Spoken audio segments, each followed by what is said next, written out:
A single overdue field tells you something's late, but overdue and blocked at the same time is a completely different situation. That's a real risk, not just a delay. Native Jira has no way to combine those into one signal. Even JXL's spreadsheet-like syntax, gets messy once you combine more than one condition. That's where JFL Script comes in.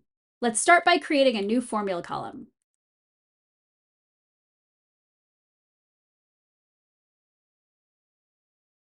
JFL Script is in the same formula composer as JFL, just flip the toggle.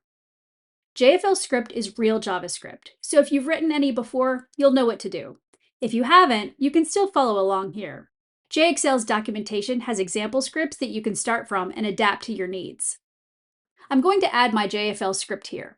Instead of putting everything into one line, JFL Script lets you name each condition separately, then combine them clearly instead of a wall of nested if statements that no one can figure out 6 months from now.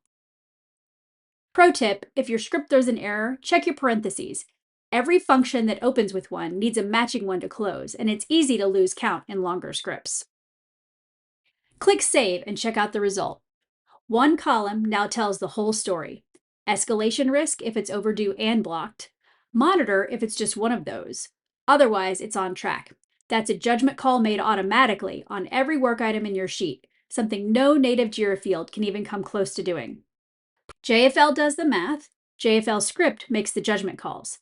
Together, that's the kind of logic JXL gives you that native Jira just can't.